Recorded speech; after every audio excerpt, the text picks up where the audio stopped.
to legendary transformation.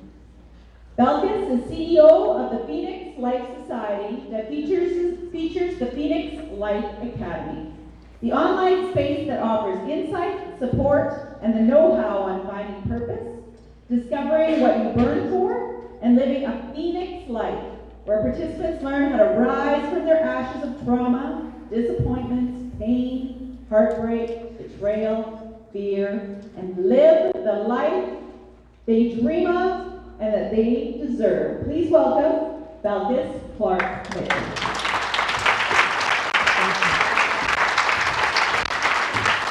Thank you so much, Ashala. Here is one thing that I do know. Things are going to happen in life. Some of them are going to be great, and some of them are going to be not so great. But there's one thing that I do know, no matter how ugly, no matter how traumatic, it all comes down to choice. There comes a point when you have a choice to make. Are you going to let your experiences make you bitter, or are you going to let them make you better? It reminds me of when I was 10 years old. It was a hot, balmy Caribbean night, and I couldn't sleep. We didn't have AC at the time. Thank God for air conditioning. And the temperatures, it was really sweltering. I'm twisting and turning. And at a certain point, I said, I give up. And I got out of bed, and I noticed under the door a flickering light. And I was like, oh, someone's up, television's on. So I go out, and I open the door, and I stand there quietly in my beautiful cotton yellow nightgown. And my stepdad was watching television. He was watching a show about cats. I think it was a scary show. And I whispered, I can't sleep. And he said to me, come sit with me. We'll watch TV together. Now, I have a brother and sister, one-on-one parent time. Who's gonna give that up? I'm like, oh yeah, up late? Mommy don't know? Mm-hmm. And so I snuggled in next to him on the couch, and we are watching this show, and every now and again there's something scary, and I'm hiding and turning into him, and he's just hugging me tightly. And at one point, he looked at me and he said, I love you. And I looked up at him and I said, I love you too, Daddy. Now, my mom had married this man, and he was the father figure that I knew. He was provider. He treated me like his biological daughter. I could not want for more. But that night, at 10 years old, unfortunately, he did something I never anticipated. When he took my innocence, violated me, sexually abused me, and left me feeling uncertain about who I was, what my value was, and what my worth was. And I carried that 10-year-old little girl with me throughout many experiences in my life, always seeking someone who would validate me, always seeking someone who would tell me that I was beautiful, that I was loved, that there was something inside of me that was worth having, preserving, elevating. I felt that I couldn't have that, because if this individual whom I looked up to, respected, was supposed to shield and protect me and guide me, totally took everything good that I felt on the inside, brought it to the outside and trampled on it, I couldn't begin to imagine where on earth would I find a sense of self or self-value anymore. And so I keep finding, instead of running from these situations that would further tear me apart, I find myself in one relationship after another, repeating the same pattern, looking for someone to validate me, but instead giving them permission to take advantage of me, giving them permission to hurt me, giving them permission to devalue me. And it happened over and over again. And I did not know how to break it. There was a part of me that wanted to, but a part of me that said it couldn't be possible if the person you loved most could do that to you. And so it shaped in me the belief that I was not worth anything, that I would never amount to anything, and that the only thing I was good for was to be taken advantage of, abused, violated, mistreated. And then one day, I met this guy. Ooh. Now, I read a lot of Harlequin novels, a lot of the romance. So I was looking for my knight in shining armor. I'm a big, strong guy. You know, on the covers, they got these guys with these big chests and stuff, and this nice hair, and, you know, he swoops in, takes a good sweeper off her feet, treats her to this awesome lifestyle, and we live happily ever after. So I met what I thought was my Prince Charming. You know, and when this guy looked at me, I felt like I could just become a puddle on the floor. Ladies, talk to me. Have any of you ever met someone that just made you feel all liquidy inside? Yeah. And when he, you know, and I thought, I couldn't wait to marry him. I could not wait for this to be my forever. I thought that this is what my life would be like every day from there on out. You know, so we got married, and we stood there and we said, till death do us part. Little did I know that this gentleman literally meant till death do us part. Because where he was, I thought this was the man of my dreams. He became the man of my nightmares. He became emotionally abusive, verbally abusive, physically abusive. And I found myself with the band-aid of my past hurts ripped off again, staring down the corridor of my life, looking into the mirror of my past. Violated, abused, hurt, rejected, feeling as if I am not enough. How many of you have ever been in a situation where you felt like no matter what you tried, no matter what you did, it was not enough? You felt done out, given out, loved out, poured out, hurt out, betrayed out. Raise your hand. We've been there. And I stand here with you today to tell you this.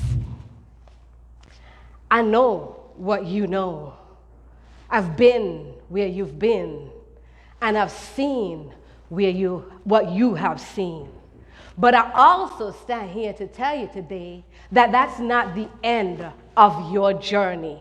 Turn to your neighbor and tell them, it is not the end of my journey. Come on, ladies, tell somebody. It is not the end of my journey. That's right. Because I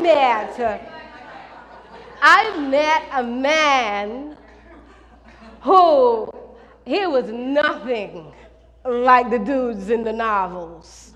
Thank God. And we have an extraordinary relationship. And we are raising an extraordinary daughter. We have a great marriage, and she is just adorable, awesome toddler. And I want to let you know that it is not just possible for me, but it is possible for you as well. There comes a point in time, though, and this was the critical factor, where I had to make a decision. I had to make a decision. I would not be a victim, but I will be a victor. I will not be bitter, but I will get better. I had to make a decision. I had to sit down and said, this may have happened, but what else is there to me? And these are the questions that you've got to ask yourself. You've got to figure out when you've had enough, when you have been betrayed enough, hurt enough, beaten back enough, disappointed enough, betrayed enough. And then you've got to tell yourself, I know what that side of my life is like. What is the other side of my life like? What if I was not living as a victim? What if I was living as a victor? What if I was stepping into my power? What if I knew just what my value was? What if I understood my self-worth? What if I did not listen to the naysayers? What if I did not hear the negative? What if instead I sought out the positive? What if instead I found my purpose? What if instead I decided that this is my day, my time, and I will rise?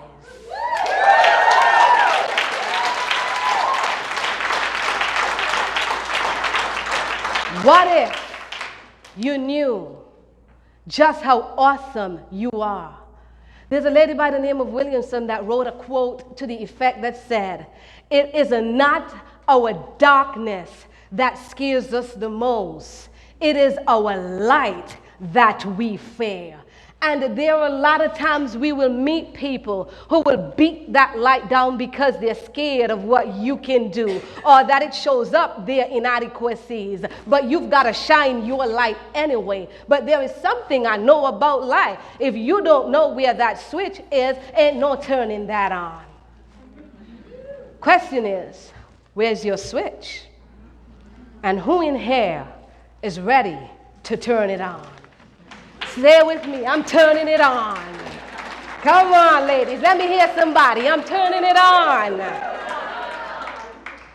For all that I've been through, today I stand overwhelmed, feeling as if my cup is running over. And it has been quite a journey to hear. And I love being a vessel that can show people the possibilities of how we can go from the negatives to the positives, and how we can really turn our lives around no matter our age, our status, or our background. I grew up in the Caribbean. I came from abject poverty. I was suicidal and depressed, but I learned to love this little lady here, but I had to discover who this little lady was, and I love me some me. And when I started loving me, hello, ladies, I mean, I had to keep the balance so you don't get too big-headed. I started to exercise because it helped to keep me healthy. I started to read the books because it helped to feed my mind, and it kept me inspired and motivated. I got counseling for what I'd been through, and I got coaching for where I wanted to get. I did the work, and the more that I did the work, I sat down one day, and then there was a verse that came to me that said, "From the time you were in the womb, he knew you." And then another verse came to me and said, "You are more than a conqueror." And another one that says, "I have plans and a purpose for you to give you a hope and a future." So I started to internalize. And I expanded my reading, and I expanded the exposure that I had to people who could help me. And I went from suicidal, divorced, broke, and depressed to summa cum laude and valedictorian at university. And from there, I went on to hold the hands of women, helping them up out of their darkness all across the globe. That is from the 10-year-old girl to a beautifully awesome woman that stands before you today to say it is your time to rise.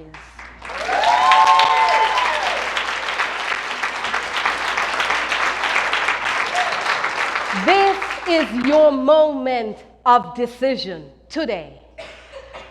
I shared with the lady Mel Robbins wrote a book, The 5-Second Rule, about the way our brains are wired, scientifically proven. You've got 5 seconds to make a decision. After that, your brain, because of how we are, we need comfort and safety. Your brain start talking you out of it. How many of you have ever wanted to do something and a few seconds later you go like, nah, not gonna work. Come on, let me see the hands. Let's be honest inside here. Talk ourselves right back out of your best opportunity. You've got 5 seconds today. In the next 5 seconds, you make a decision. You make a decision that says the rest of my life will be the best of my life. You make a decision that says I will be better, not bitter. You make a decision that says that what was, but I know what I want to be and I will be. The rest of my life is the best of my life. That's the decision that you have to make. There's a quote that says, she remembered who she was, and then the game changed.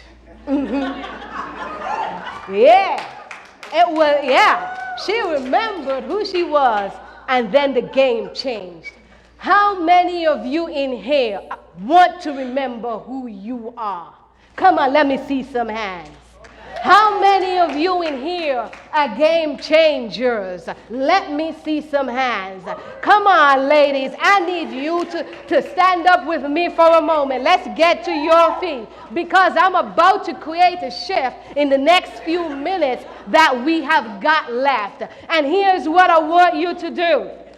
I want you to turn, just hold another lady's hands. We're sisters in here because there's strength when women stand together. There is strength in the sisterhood. And you hold that hand and you said, today is my day for my awesomeness. It's my day for my awesomeness. Today, my past does not dictate. My past does not dictate. My wonderful future. My wonderful future. Today, my trauma is not my truth. Is not my truth. Today, I remember who I am. I remember who I am. Lift those hands up in the air. Today, I am a game changer. Thank you. You may take your seat. I'm about to create, you can be seated. Thank you so much for your wonderful participation. I'm about to create a shift for the rest of a few minutes we've got left. Oh, you're excited. I love it. I could jump at that. Excitement. I love it. I want to teach you 4 things. 4 quick steps that takes you from ordinary to extraordinary, that makes you a game changer, that turns your trauma into your truth, and makes sure that the rest of your life can be the best of your life. And it's a simple acronym called RISE. R-I-S-E. The R says, find your reason. I remember being suicidal, sitting on the floor with a bunch of pills in my hand and a bottle of wine in the other hand.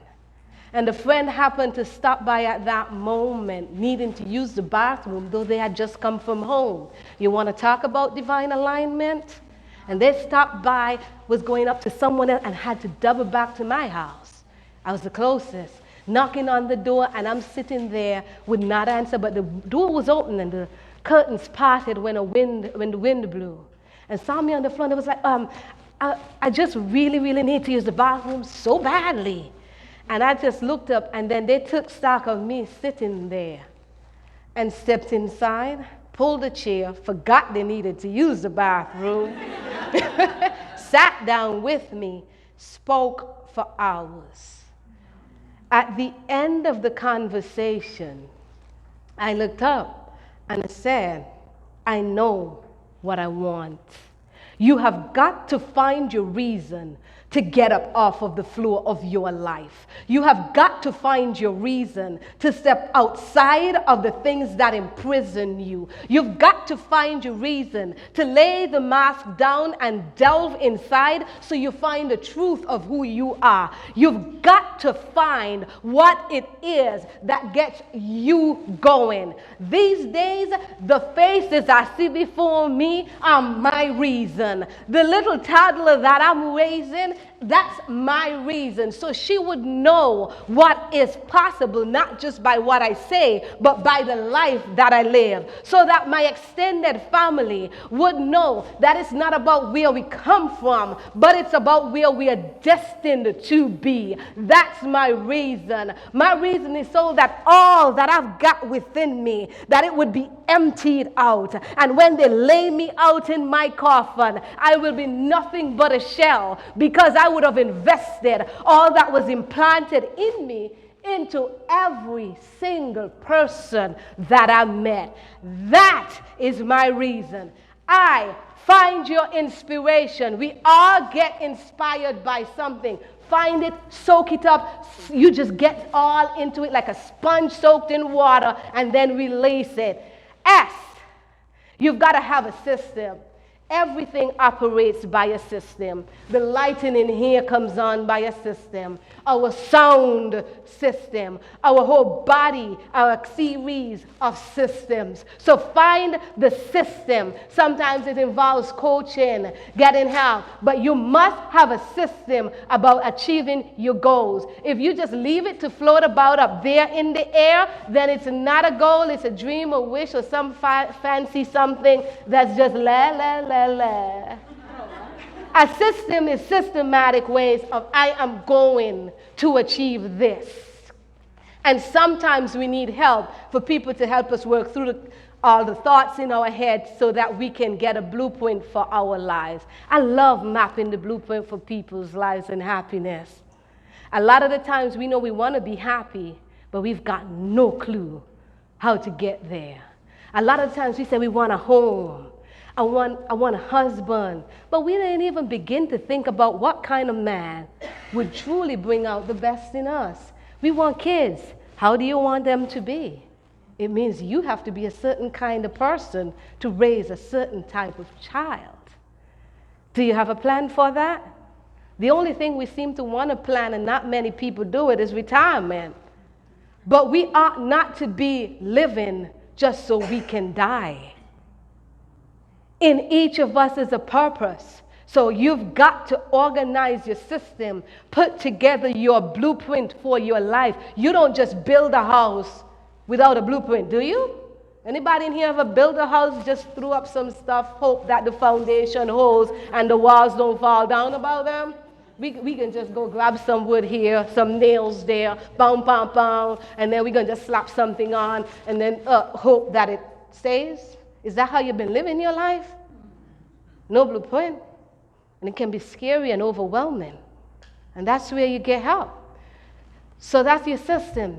And A, which is what I like. Because right now, I'm just pretty sedate because I'm full of energy. And that's what you need. Nothing moves without energy. Every thought, every idea, to blink your eye takes energy. So if you're going to move from the ashes of your life. And I love the phoenix analogy because every time it crashes and burns, it rises from the ashes. And we've got some phoenix women inside here. You have been through some stuff. You have crashed and burned too many times. And they're telling you you should be down for the count. But you're going to be up like Muhammad Ali. And we're going to sting like me. You ain't down yet. Come on, let me hear you. I'm not done yet. I'm not done yet. This is my day to rise. Because I got a phoenix in me. That's what I'm talking about. So we're talking rise. R, find your reason or your purpose. We all have a purpose. I heard too many times that I would never amount to anything. Well, good thing that their anything was my everything. You've got to have your inspiration. Inspiration gets us to the starting line of where we need to be. You gotta be inspired. Don't underestimate it. And the people you hang with are gonna determine the level of that inspiration. If you're feeling too inspired by your friends, we need some new circles around here. S, get your system in place. E, find what energizes you. And rise. Today is your day to make a decision that the rest of your life will be the best of your life, and you will rise.